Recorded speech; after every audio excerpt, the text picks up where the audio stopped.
বিয়েবাড়ি থেকে ফিরছিলাম রাত 10টায়। ছেলের বন্ধুর বিয়ে ছিল। আমাদের বাড়ি থেকে বেশ দূরে, তাই ট্যাক্সি করেছিলাম। আমি শাড়ি পরেছিলাম, গয়না পরেছিলাম বিয়েবাড়ির উপযোগী করে। ছেলে পাঞ্জাবি পরেছিল। মা-ছেলে দুজনেই সেজেগুজে গিয়েছিলাম। ফেরার সময় ট্যাক্সিতে উঠতেই ড্রাইভার জিজ্ঞেস করল, মিস্টার, আপনি কোথায় যাবেন? ছেলে আমাদের ঠিকানা বলল। ড্রাইভার আবার জিজ্ঞেস করল, মিস্টার, আপনার বুকে কোথায় নামাবো? আমাদের সাথে আর কেউ ছিল না, শুধু আমি আর ছেলে। তাহলে ড্রাইভার কাকে বউ বলছে? আমাকে? ছেলে বলল, ওটা বাসার সামনে গি। আমি ছেলের দিকে তাকালাম অবাক হয়ে। সে ড্রাইভারকে বলল না যে আমি তার মা, তার বউ নই। সে আমার হাত ধরল, আমি কিছু বললাম না। যারা আমাদের চিনে না তারা আমাদের দেখে স্বামী-স্ত্রী ভাবে? আমি কি তাহলে এতটা বয়স্ক দেখাই? নাকি আমার ছেলে অনেক বড় দেখায়? বাড়ি পৌঁছে ড্রাইভারকে পেমেন্ট করার পর ফ্ল্যাটের সিঁড়িতে উঠতে উঠতে সে বলল, মা, ট্যাক্সিওয়ালা আমাদের স্বামী-স্ত্রী ভেবেছিল। আমি চাই এটা সত্যি হোক। আমি তোমাকে ভালোবাসি, বিয়ে করতে চাই। সিডির আলো জ্বলে উঠল, আধারে আমার মুখ আড়াল করলাম। কি বলছিস তুই? আমি জিজ্ঞেস করলাম, গলা কাঁপছিল। যা আমার হৃদয়ে আছে সে উত্তর দিল। বাড়ি গিয়ে কথা হবে। আমি সিডি দিয়ে দ্রুত উঠতে লাগলাম। এই গল্পটি সম্পূর্ণ শুনলে আপনাদের পানি অটোমেটিক বের হয়ে যাবে, সো যত দ্রুত সম্ভব হাতের কাছে টিস্যু নিয়ে বসে পড়ুন। বিছানার চাদর যেন নষ্ট না হয় সেটা সম্পূর্ণ খেয়াল রাখার অনুরোধ জানিয়ে গল্পটি এখন শুরু করব। তার আগে সর্বশেষ অনুরোধ, দয়া করে এমন পানি বের করার গল্প নিয়মিত শুনতে আমাদের চ্যানেলটি সকলেই সাবস্ক্রাইব করুন। ধন্যবাদ। হ্যালো বন্ধুরা, আমার নাম মিতালি দাস। আমার বয়স ৪৪ বছর। আমার স্বামীর নাম সুভাষ দাস, বয়স ৪৭ বছর। আমাদের ২ সন্তান, রিয়াজ আর তনবি। রিয়াজ ২১ বছর বয়সী, বিশ্ববিদ্যালয়ে পড়ে। তনবি ১৪ বছর বয়সী, স্কুলে যায়। আজকের গল্পটা এমন একটা ঘটনা নিয়ে যেটা আমার জীবনে ঘটেছিল। কিন্তু এই ঘটনার পিছনে যে রহস্য লুকিয়েছিল সেটা আমি জানতাম না। আমি ভেবেছিলাম এটা শুধু একটা সাধারণ ভুল বোঝাবুঝি। কিন্তু পরে যা জানতে পারলাম সেটা আমার পুরো জীবনকেই পাল্টে দিয়েছে। সেদিন বিয়েবাড়ি থেকে ফেরার সময় রিয়াজ আমার হাত ধরেছিল ট্যাক্সিতে। আমি তখন ভাবিনি কেন সে এমন করল। কিন্তু পরে বুঝতে পারলাম এটা তার একটা পরিকল্পনার অংশ ছিল। আসলে রিয়াজ কয়েক মাস ধরে আমার সাথে অদ্ভুত আচরণ করছিল। সেই গল্প আপনাদের বলি। প্রায় ৬ মাস আগের কথা। রিয়াজ তখন বিশ্ববিদ্যালয়ে ভর্তি হয়েছে। নতুন পরিবেশ, নতুন বন্ধুবান্ধব। আমি খুশি ছিলাম যে ছেলেটা একটা নতুন জীবন শুরু করছে। কিন্তু কয়েক সপ্তাহ পরেই আমি লক্ষ্য করলাম রিয়াজের আচরণ পরিবর্তন হচ্ছে। আগে সে আমাকে সাধারণভাবেই সম্মান করত, কিন্তু এখন আমার প্রতি তার মনোযোগ বেড়ে গেছে। প্রথমে আমি খুশি হয়েছিলাম। ভেবেছিলাম ছেলেটা বড় হয়ে মায়ের কদর বুঝতে পারছে। কিন্তু পরে বুঝলা এটা অন্য কিছু। রিয়াজ আমার সাথে কথা বলার সময় একটু বেশি কাছে এসে দাঁড়াত। আমি রান্নাঘরে কাজ করলে সে এসে পিছন থেকে দাঁড়িয়ে থাকত। আমি প্রথমে মনে করেছিলাম সে হয়তো কোনো সাহায্য করতে চায়। কিন্তু একদিন যখন আমি তার রুম পরিষ্কার করতে গিয়েছিলাম, তখন আমি দেখলাম তার টেবিলে আমার কয়েকটা ছবি রাখা আছে। শুধু আমার একার ছবি। পারিবারিক ছবি নয়, শুধু আমার। আমি অবাক হয়ে গেলাম। রিয়াজ, তুই কি পড়াশোনা মন দিচ্ছিস? হ্যাঁ মা গু। তাহলে এত সময় আমার সাথে কাটাস কেন? তোর বন্ধুদের সাথে সময় কাটা উচিত। তোর সাথে থাকতে ভালো লাগে গি। কিন্তু এটা স্বাভাবিক নয় রিয়াজ। কেন স্বাভাবিক নয়? আমি কি তোর সাথে থাকতে পারি না?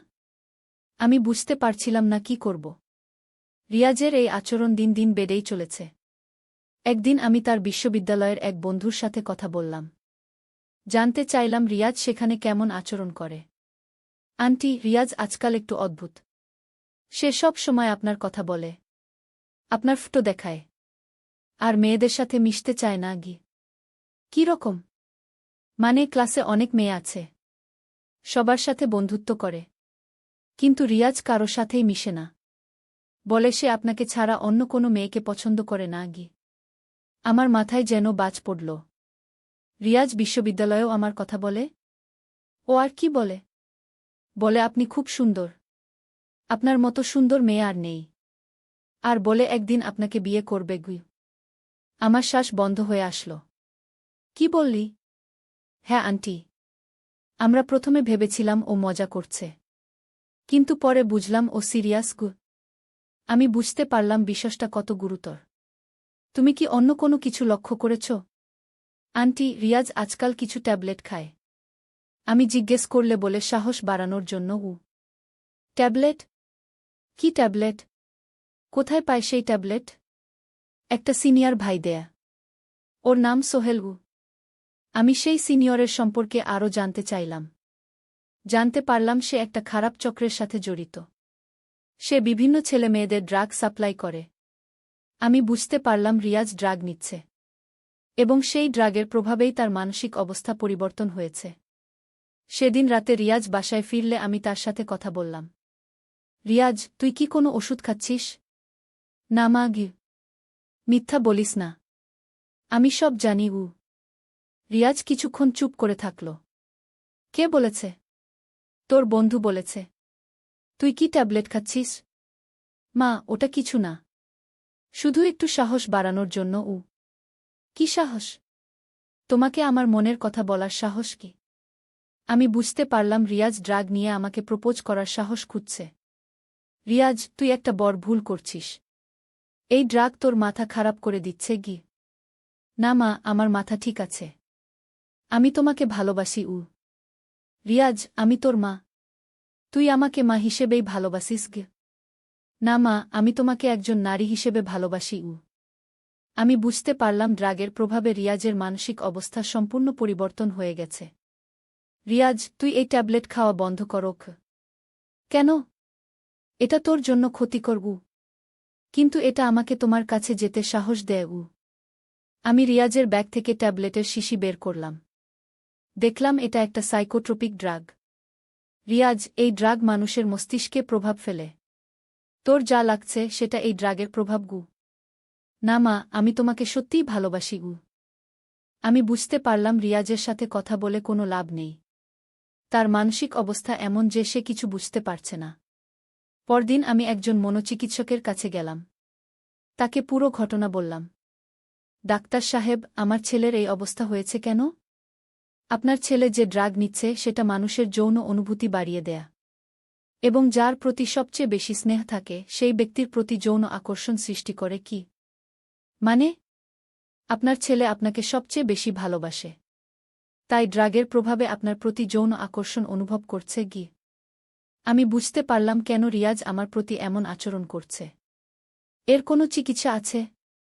হ্যাঁ, তবে প্রথমে ড্রাগ খাওয়া বন্ধ করতে হবে, তারপর সাইকোথেরাপি দিতে হবে। আমি বাসায় ফিরে রিয়াজের সাথে আবার কথা বললাম। রিয়াজ, তুই ড্রাগ খাওয়া বন্ধ করবি? না মা, এটা আমার দরকার। কেন দরকার? তোমাকে প্রপোজ করার জন্য। রিয়াজ, আমি তোর প্রপোজ গ্রহণ করব না। কেন? কারণ আমি তোর মা। কিন্তু তুমি একজন নারীও।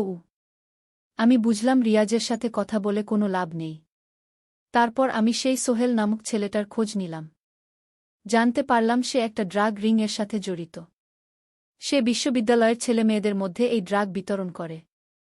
আমি পুলিশে অভিযোগ করার সিদ্ধান্ত নিলাম। কিন্তু প্রথমে রিয়াজকে সেই ড্রাগ থেকে দূরে রাখতে হবে। আমি রিয়াজের রুম তল্লাশি করলাম। সেখানে আরও অনেক ট্যাবলেট পেলাম। সব ফেলে দিলাম। রিয়াজ যখন দেখল তার ড্রাগ নেই তখন সে খুব রেগে গেল। মা, তুমি আমার ট্যাবলেট কোথায় রেখেছ? ফেলে দিয়েছি। কেন? এটা তোর জন্য ক্ষতিকর। না, এটা আমার দরকার। রিয়াজ আমার উপর রেগে গেল, কিন্তু আমি দৃঢ় থাকলাম। তুই আর এই ড্রাগ নিতে পারবি না। তাহলে আমি অন্য জায়গা থেকে নিয়ে আসব। তুই যদি আবার এই ড্রাগ নিস তাহলে আমি পুলিশে খবর দেব। রিয়াজ চুপ করে গেল। পরদিন রিয়াজ বিশ্ববিদ্যালয়ে গেল। আমি জানতাম সে সেখানে গিয়ে আবার ড্রাগ নেওয়ার চেষ্টা করবে। আমি তার বন্ধুকে ফোন করে বলে দিলাম যেন রিয়াজকে ড্রাগ নিতে না দেয়া। কিন্তু সন্ধ্যায় রিয়াজ বাসায় ফিরল অস্বাভাবিক অবস্থায়। আমি বুঝলাম সে আবার ড্রাগ নিয়েছে।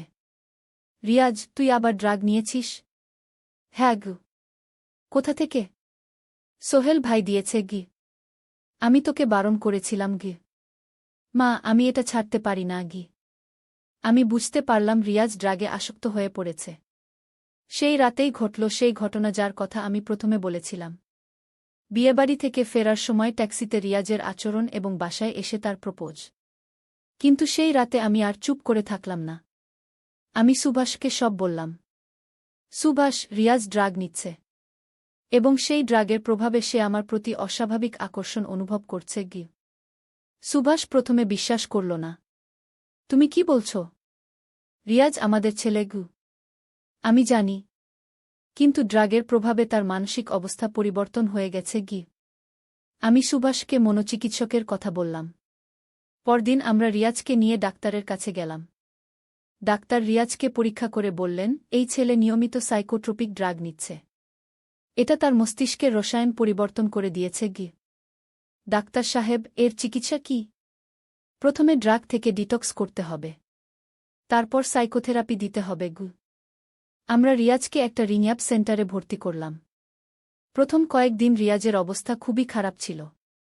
সে ড্রাগের জন্য কাঁদত, রেগে যেত।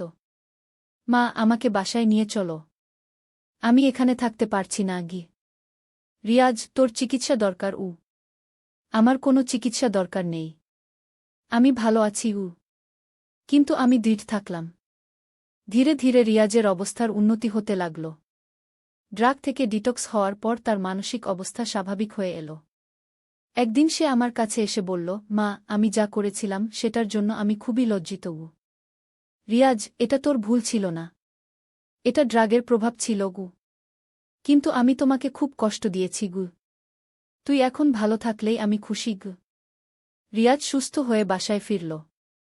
কিন্তু আমি সেই সোহেল নামক ছেলেটার বিরুদ্ধে ব্যবস্থা নিতে চাইলাম। আমি পুলিশে অভিযোগ করলাম। পুলিশ তদন্ত করে দেখল সোহেল একটা বড় ড্রাগ রিং এর সাথে জড়িত। তারা বিশ্ববিদ্যালয়ের অনেক ছেলেমেয়েকে ড্রাগে আসক্ত করে তুলেছে। পুলিশ সোহেল এবং তার দলের সবাইকে গ্রেফতার করল। এই ঘটনার পর রিয়াজ সম্পূর্ণ স্বাভাবিক হয়ে গেল।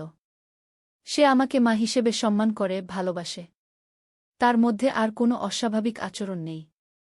এখন রিয়াজ তার পড়াশোনায় মন দিয়েছে, নতুন বন্ধু বানিয়েছে। একটা মেয়ের সাথে তার বন্ধুত্ব হয়েছে। সে মেয়েটাকে আমাদের বাসায় নিয়ে এসেছে। মা, এ আমার বন্ধু রিমি। আমি খুশি হলাম দেখে যে রিয়াজ স্বাভাবিক জীবনে ফিরে এসেছে। রিমি একটা সুন্দর মেয়ে, ভদ্র, শিক্ষিত। রিয়াজের সাথে তার ভালো বোঝাপড়া। মা, রিমির সাথে আমার বিয়ে হতে পারে? আমি হেসে বললাম, তুমি দুজনে এখনো ছোট, পড়াশোনা শেষ করো, তারপর দেখা যাবে। কিন্তু আমি খুশি যে রিয়াজ এখন তার বয়সের মেয়েদের পছন্দ করছে। এই পুরো ঘটনা আমাকে অনেক কিছু শিখিয়েছে। প্রথমত, আমাদের সন্তানদের উপর নজর রাখতে হবে। তারা কার সাথে মিশছে, কি করছে, সেটা জানতে হবে। দ্বিতীয়ত, ড্রাগের মতো বিষয়গুলো সম্পর্কে সন্তানদের সচেতন করতে হবে। তাদের বোঝাতে হবে এগুলো কত ক্ষতিকর। তৃতীয়ত, কোনো সমস্যা হলে লুকিয়ে না রেখে চিকিৎসকের পরামর্শ নিতে হবে। আর সবচেয়ে বড় কথা, পরিবারে বিশ্বাস আর ভালোবাসা থাকলে যে কোনো সমস্যার সমাধান সম্ভব। রিয়াজ এখন সুস্থ আছে। সে আমাকে মা হিসেবে ভালোবাসে, আমিও তাকে ছেলে হিসেবে ভালোবাসি। এটাই আমাদের স্বাভাবিক সম্পর্ক। তবে সেই কয়েক মাসের ঘটনা আমি কখনো ভুলব না, কারণ এটা আমাকে শিখিয়েছে যে বাইরের বিপদ থেকে সন্তানদের রক্ষা করা কত জরুরি। আজকাল রিয়াজ আমাকে বলে, মা, তুমি আমাকে সেই অন্ধকার থেকে বের করে এনেছ। আমি তোমার কাছে কৃতজ্ঞ। আমি বলি, রিয়াজ, আমি তোর মা। তোর ভালোর জন্য যা করতে হয় তাই করব। এখন আমাদের পরিবার আবার স্বাভাবিক হয়েছে। সুভাষও রিয়াজের সাথে আগের মতো স্নেহের সম্পর্ক বজায় রেখেছে। তন্বী তার দাদার সাথে খেলাধুলা করে, গল্প বলে। আমরা সবাই মিলে আবার খুশিতে আছি। কিন্তু আমি সব সময় সতর্ক থাকি। রিয়াজের বন্ধুবান্ধব, তার কার্যকলাপ, সব কিছুর উপর নজর রাখি। তবে গোপনে, যাতে সে বুঝতে না পারে। আমি চাই না রিয়াজ আবার সেই অন্ধকার জগতে ফিরে যাক। এই ঘটনার পর আমি অন্যান্য মায়েদের সাথেও এই বিষয়ে কথা বলেছি। অনেকেই জানত না যে এমন ড্রাগ আছে যা সন্তানদের মানসিক অবস্থা পরিবর্তন করে দিতে পারে। আমি তাদের সচেতন করার চেষ্টা করেছি। আপনারা আপনাদের সন্তানদের উপর নজর রাখুন। তারা কি খাচ্ছে, কার সাথে মিশছে, সব কিছু জানার চেষ্টা করুন। কিছু মা বলেছেন, কিন্তু সন্তানদের উপর বেশি নিয়ন্ত্রণ করলে তারা বিরক্ত হয়। আমি বলেছি, নিয়ন্ত্রণ করতে হবে, কিন্তু বুদ্ধিমত্তার সাথে। তাদের বিশ্বাস অর্জন করুন। তাহলে তারা নিজেরাই আপনাদের সব কথা বলবে গি। আমি আমার অভিজ্ঞতা তাদের সাথে শেয়ার করেছি। কিভাবে আমি রিয়াজের সমস্যা বুঝেছি, কিভাবে সমাধান করেছি। অনেক মা আমার কাছে পরামর্শ চেয়েছেন। তাদের সন্তানদের মধ্যেও এই ধরনের সমস্যা দেখা দিয়েছে। আমি তাদের বলেছি, প্রথমে ডাক্তারের কাছে নিয়ে যান। সমস্যা লুকিয়ে রাখলে সমাধান হবে না গি। এভাবে আমি অনেক পরিবারকে সাহায্য করতে পেরেছি। আর এই অভিজ্ঞতা থেকে আমি বুঝেছি যে পারিবারিক সমস্যা যতই গুরুতর হোক, ভালোবাসা আর সঠিক চিকিৎসার মাধ্যমে সমাধান সম্ভব। আজ যখন আমি রিয়াজকে দেখি, মনে হয় না যে কখনো এমন কোনো সমস্যা ছিল। সে একটা স্বাভাবিক, সুখী যুবক। তার জীবনে স্বপ্ন আছে, লক্ষ্য আছে। সে এখন তার পড়াশোনা নিয়ে ব্যস্ত। ভবিষ্যতের পরিকল্পনা করছে। রিমির সাথে তার সম্পর্ক দিন দিন গাঢ় হচ্ছে। গত সপ্তাহে রিমির বাবা মা আমাদের বাসায় এসেছিলেন। তারা রিয়াজকে খুব পছন্দ করেছেন। আপনার ছেলে খুব ভদ্র আর শিক্ষিত। আমাদের মেয়ের সাথে তার ভালো ম্যাচ হবে গু। আমি খুশি হয়েছি। রিয়াজ যে সম্পূর্ণ স্বাভাবিক হয়ে গেছে, এটা তার প্রমাণ। তবে আমি সেই অন্ধকার দিনগুলোর কথা ভুলে যাইনি। কারণ সেই অভিজ্ঞতা আমাকে শক্তিশালী করেছে। শিখিয়েছে যে মা হিসেবে আমার দায়িত্ব কী। আর আজ যখন অন্যান্য মায়েরা আমার কাছে পরামর্শ চান, আমি তাদের সাহায্য করতে পারি। কারণ আমি জানি এই ধরনের সমস্যার সমাধান কী।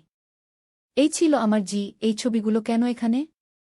মা, তোমাকে দেখলে আমার ভালো লাগে গি। তখনও আমি বুঝতে পারিনি বিষয়টা কত গুরুতর। এরপর আস্তে আস্তে রিয়াজের আচরণ আরও অদ্ভুত হতে লাগল। সে আমার ব্যবহৃত জিনিসপত্র লুকিয়ে রাখত। আমার ব্যবহৃত কাপড়, আমার চিরুনি, এমনকি আমার ব্যবহৃত রুমাল পর্যন্ত।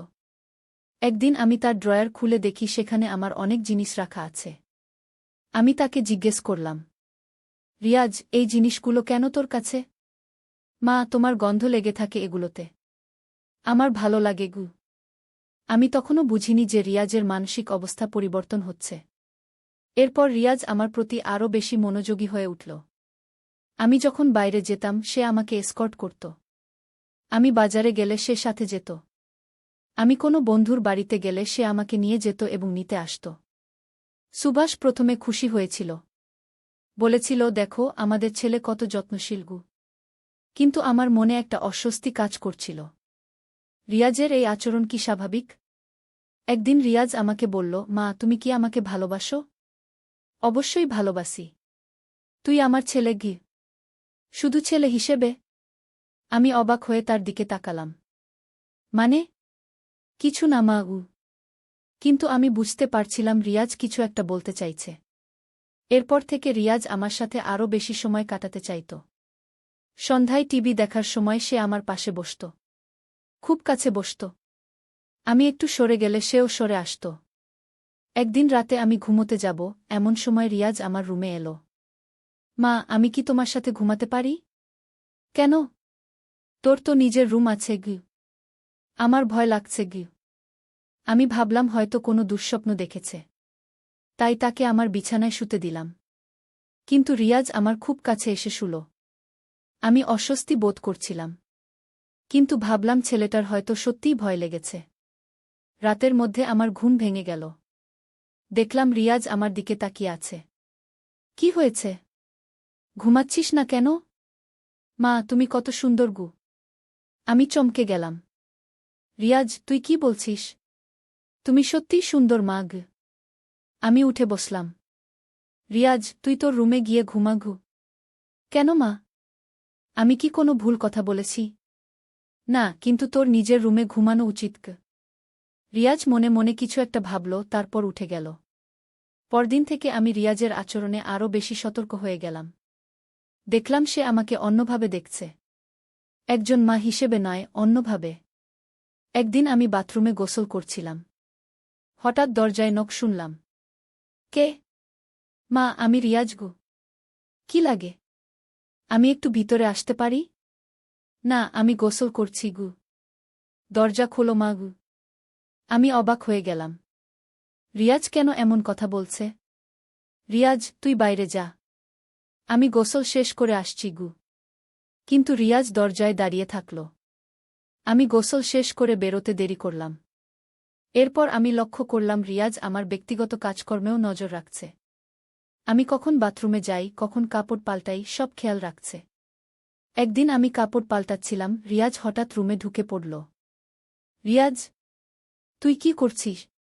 মা, আমার একটা বই লাগছিল গু। এই রুমে তোর বই কেন? ভুলে রেখে গিয়েছিলাম গ। কিন্তু আমি দেখলাম সে কোনো বই খুঁজছে না। সে আমার দিকেই তাকিয়ে আছে। রিয়াজ, তুই এখনই বের হোক। রিয়াজ বেরিয়ে গেল, কিন্তু তার চেহারায় একটা অদ্ভুত ভাব ছিল।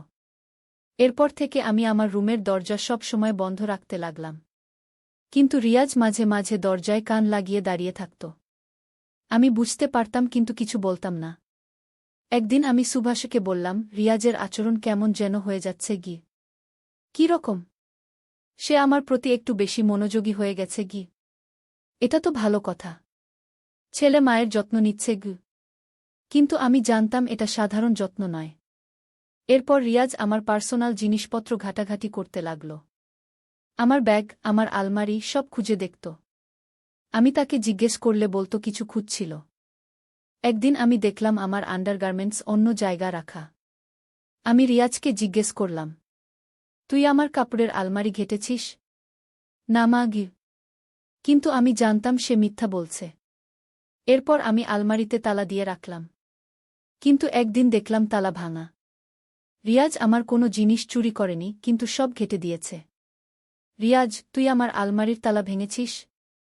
মা, আমি ভুলে তোর একটা জিনিস আমার রুমে নিয়ে গিয়েছিলাম। সেটা ফেরত দিতে গেছিলাম গু।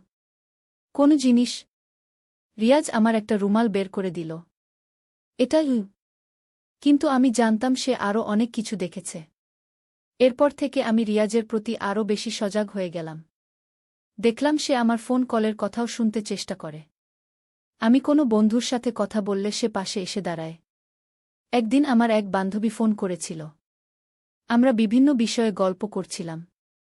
রিয়াজ পাশে এসে দাঁড়াল এবং মনোযোগ দিয়ে শুনতে লাগল। আমি তাকে ইশারায় চলে যেতে বললাম। কিন্তু সে গেল না। রিয়াজ, তুই অন্য কোথাও যা গু।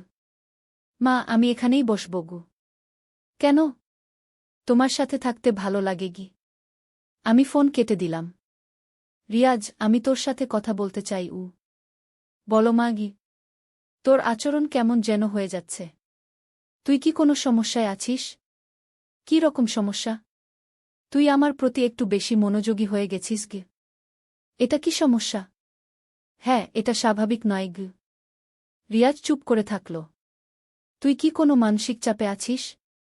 না মা গি। তাহলে তোর এমন আচরণ কেন? আমি তোমাকে ভালোবাসি বলে গি। আমি তখনও বুঝতে পারিনি রিয়াজ কি বোঝাতে চাইছে। এরপর রিয়াজ আমার প্রতি আরও বেশি পজেসিভ হয়ে উঠল। আমি কোনো পুরুষের সাথে কথা বললে সে অস্বস্তি বোধ করত। এমনকি সুভাষের সাথে আমার স্বাভাবিক কথাবার্তা দেখেও সে মুখ ভার করে থাকত। একদিন আমার এক পুরুষ বন্ধু বাসায় এসেছিল। সে আমার স্কুলের সহপাঠী। অনেক দিন পর দেখা। আমরা পুরনো দিনের গল্প করছিলাম। রিয়াজ এসে আমাদের মাঝে বসে পড়ল। রিয়াজ, তুই যা। আমরা কথা বলছি। আমি এখানেই বসব মা গি। আমার বন্ধু অবাক হল। তোমার ছেলে কেমন যেন গ। ও একটু বেশি প্রোটেক্টিভ গ। কিন্তু আমি জানতাম এটা সাধারণ প্রোটেক্টিভনেস নয়। রিয়াজ আমার বন্ধুর দিকে এমনভাবে তাকাচ্ছিল যেন সে একটা শত্রু। আমার বন্ধু চলে যাওয়ার পর রিয়াজ আমাকে বলল, মা, এই লোকটা কে? আমার স্কুলের বন্ধু গু। তোমার সাথে কি রকম সম্পর্ক? বন্ধুত্বের সম্পর্ক। শুধু বন্ধুত্ব? আমি অবাক হয়ে রিয়াজের দিকে তাকালাম। তুই কি বলতে চাইছিস? কিছু না মা। কিন্তু রিয়াজের আচরণ থেকে বোঝা যাচ্ছিল সে ঈর্ষান্বিত। এরপর থেকে আমি বুঝতে পারলাম রিয়াজ আমাকে নিয়ে পজেসিভ হয়ে গেছে। সে আমার সাথে অন্য কোনো পুরুষ কথা বলুক সেটা চাইছে না। একদিন সুভাষ আমাকে আদর করছিল। রিয়াজ এসে আমাদের মাঝে দাঁড়িয়ে গেল। বাবা, আমি মায়ের সাথে কথা বলবো। এখন? আমরা তো কথা বলছি। হ্যাঁ, জরুরি। সুভাষ চলে গেল। রিয়াজ আমার কাছে এলো। মা, বাবা তোমাকে কষ্ট দেয় না তো? কি রকম কষ্ট? মানে, তোমার ইচ্ছার বিরুদ্ধে কিছু করে না তো? আমি বুঝতে পারলাম রিয়াজ কি বলতে চাইছে। রিয়াজ, তুই এমন কথা বলছিস কেন? আমি শুধু জানতে চাইছি গু। এটা তোর জানার কোনো বিষয় নয় গু। কেন নয়? আমি তোমার ছেলে গু। হ্যাঁ, কিন্তু এটা আমার আর তোর বাবার ব্যক্তিগত বিষয় গু। রিয়াজ মুখ ভার করে চলে গেল। এরপর আমি লক্ষ্য করলাম রিয়াজ সুভাষের প্রতি বিরক্তি প্রকাশ করছে। সুভাষ আমার সাথে কথা বললে রিয়াজ মাঝে মাঝে ব্যাঘাত ঘটায়। একদিন সুভাষ আমাকে জিজ্ঞেস করল, রিয়াজের কি হয়েছে? সে আমার সাথে ঠিকমতো কথা বলছে না গি। জানি না। হয়তো কোনো টেনশনে আছে গি। কিন্তু আমি জানতাম আসল কারণ। এরপর রিয়াজ আমার কাছে আরও বেশি সময় কাটাতে চাইত। আমি রান্নাঘরে কাজ করলে সে এসে দাঁড়াত। আমি টিভি দেখলে সে পাশে বসত। আমি বইপত্র পড়লে সে আমার সামনে এসে বসত। রিয়াজ,